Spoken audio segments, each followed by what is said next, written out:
우리의 기도의 모델이 되는 사람들이 종종 나옵니다. 우리가 어떻게 기도해야 되는지, 우리가 무엇을 위해서 기도해야 되는지 이런 것들을 알려주는 좋은 기도의 모델, 좋은 본이 되는 사람들이 등장하는 것이죠. 여러분, 대표적으로 누구를 들 수 있겠습니까? 제일 먼저 떠올릴 수 있는 분이 바로 예수님이라고 말할 수 있을 것입니다.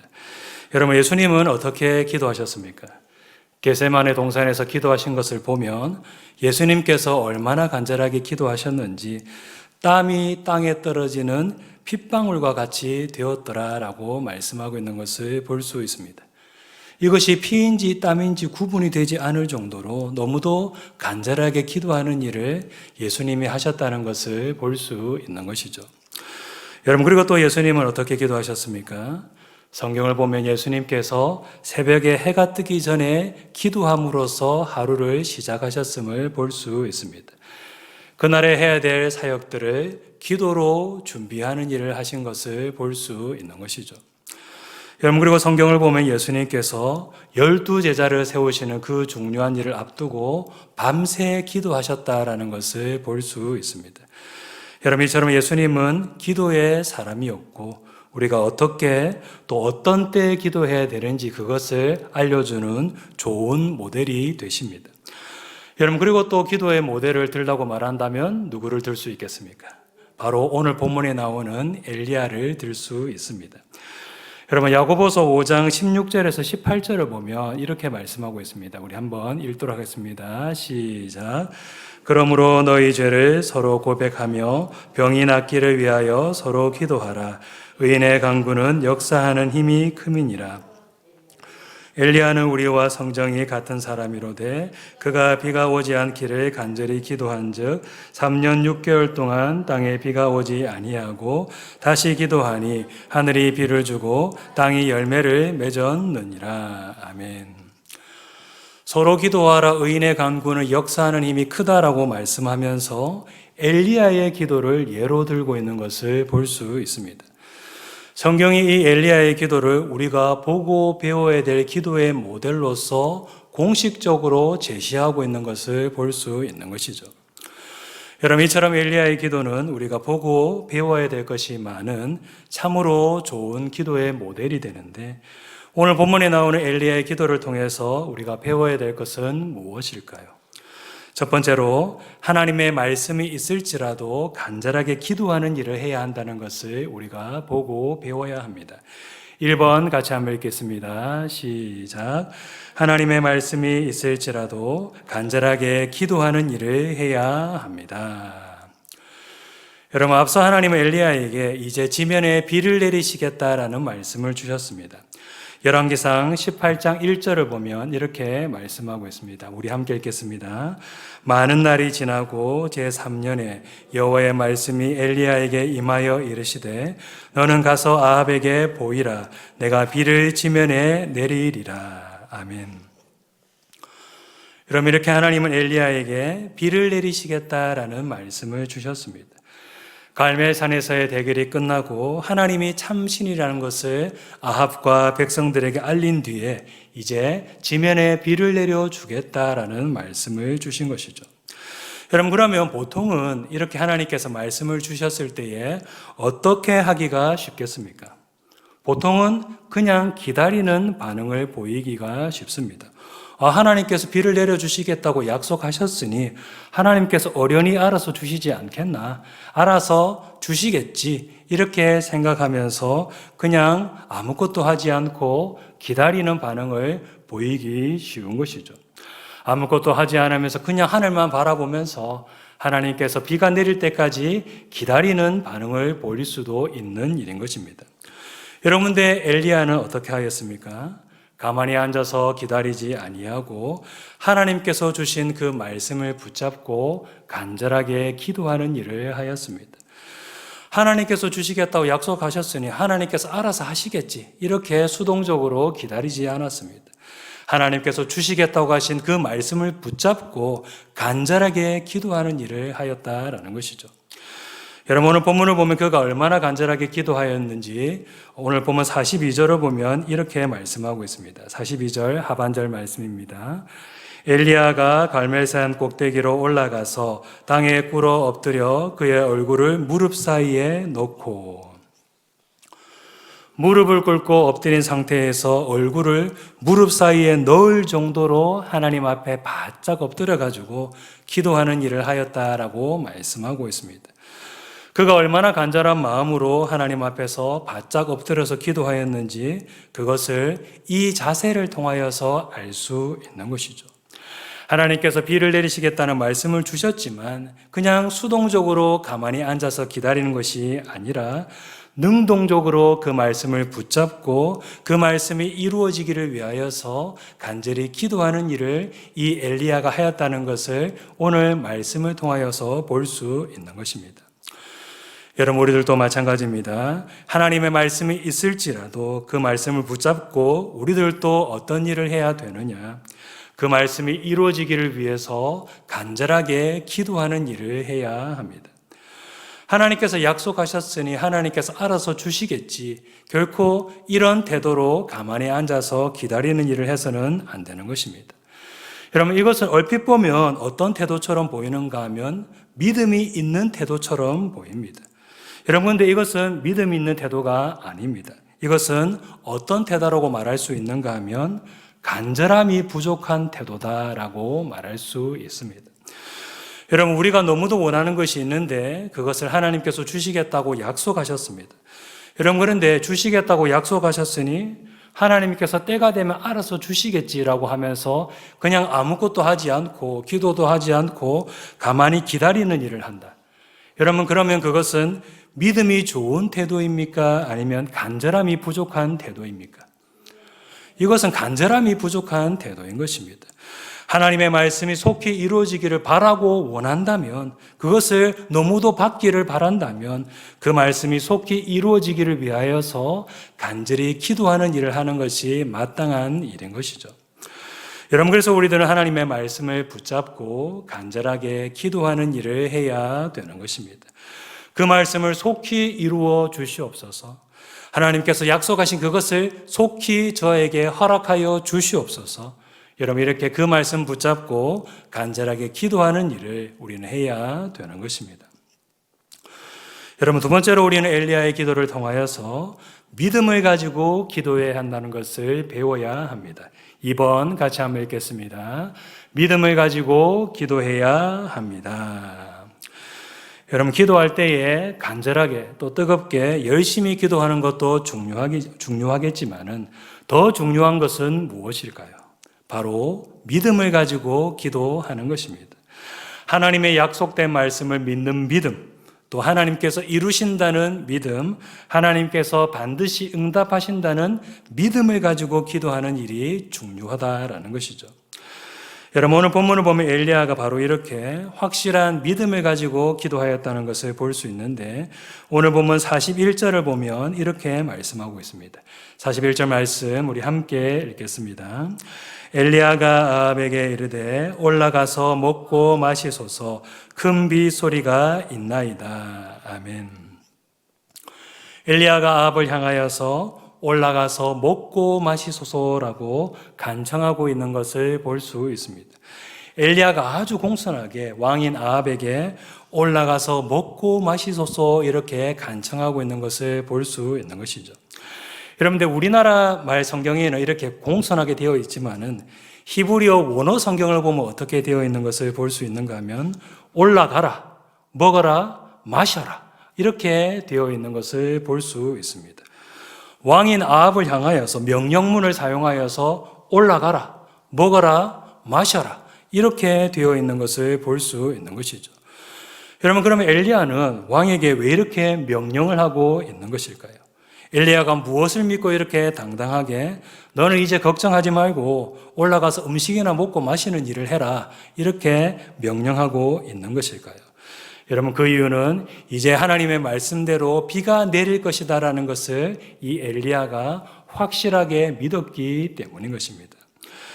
여러분, 오늘 보면 41절 후반절을 보면 엘리야가 큰 빗소리가 있나이다라고 말하고 있는 것을 볼 수 있는데, 여러분 어떻습니까? 이때 실제로 비가 내렸겠습니까? 아니면 비가 내리지 아니하였겠습니까? 이때는 비가 내리지 않았습니다. 오늘 보면 44절을 보면 엘리야가 간절하게 기도하는 일을 한 이후에 겨우 사람 손바닥만한 그런 구름이 오르는 것을 볼 수 있고 그 후에 비가 쏟아지게 되는 것을 볼 수 있습니다. 지금 엘리야가 이 말을 할 때에는 아직 비가 내리는 상태가 아니다라는 것을 알 수 있는 것이죠. 여러분들, 엘리야는 무엇 때문에 큰 빗소리가 있나이다라고 말하고 있는 것일까요? 그냥 단순하게 큰 소리를 치는 것이겠습니까? 아닙니다. 하나님께서 말씀하신 대로 비가 내릴 것이다라는 것을 엘리야가 확실하게 믿었기 때문인 것이죠. 하나님께서 반드시 비를 내리신다. 하나님께서 그 약속하신 말씀을 반드시 이루셔서 비를 내리신다라는 것을 믿었기에 그는 확신 가운데 큰 빗소리가 있나이다라고 왕에게 말할 수 있었던 것이고, 또 왕에게 이제 너는 걱정 말고 비가 올 것이니까 너는 올라가서 먹고 마시는 일이나 해라, 이렇게 말할 수 있었다라는 것입니다.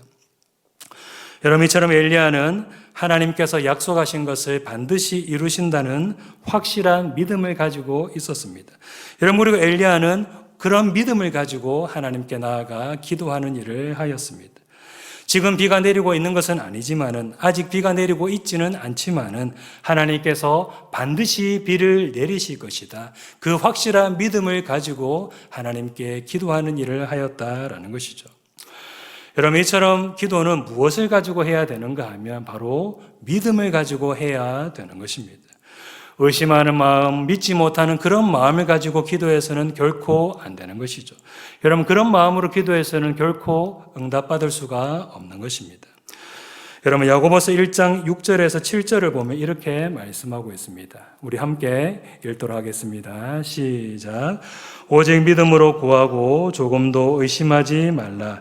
의심하는 자는 마치 바람에 밀려 요동하는 바다 물결 같으니 이런 사람은 무엇이든지 죽게 얻기를 생각하지 말라. 아멘. 믿음으로 구하고 조금도 의심하지 말라라고 말씀하고 있습니다. 의심하면서 기도하면 하나님께서 안 주실 것이니까 그런 마음으로는 아예 기도하지를 말아라고 그렇게 분명하게 말씀하고 있는 것을 볼 수 있는 것이죠. 기도는 믿음을 가지고 해야 되는 것이고, 그럴 때 하나님께서 응답하신다라는 것을 분명하게 말씀하고 있는 것입니다. 여러분, 그러므로 우리들은 무엇을 가지고 기도해야 되느냐? 바로 믿음을 가지고 기도하는 일을 해야 되는 것입니다. 하나님의 약속된 말씀을 믿는 믿음, 하나님께서 이루어지신다는 믿음, 하나님께서 우리의 기도에 반드시 응답하신다는 믿음을 가지고 기도하는 일을 우리는 해야 되는 것이죠. 여러분, 마지막 세 번째로 우리는 엘리야의 기도를 통해서 끈질기게 기도해야 된다는 것을 배워야 합니다. 3번 같이 한번 읽겠습니다. 시작. 끈질기게 기도해야 합니다. 여러분, 응답받는 기도의 비결이 무엇인지 아십니까? 그것은 바로 응답될 때까지 기도하는 것입니다. 하나님께서 응답하실 때까지 포기하지 않고 계속해서 기도하는 것, 이것이 바로 응답받는 기도의 비결인 것이죠. 여러분, 오늘 본문을 보면 엘리야가 바로 이렇게 응답될 때까지 포기하지 않고 계속해서 기도한 것을 볼 수 있는데, 오늘 보면 43절을 보면 이렇게 말씀하고 있습니다. 43절 말씀 함께 읽겠습니다. 그의 사원에게 이르되 올라가 바다 쪽을 바라보라. 그가 올라가 바라보고 말하되 아무것도 없나이다. 이르되 7번까지 다시 가라. 아멘.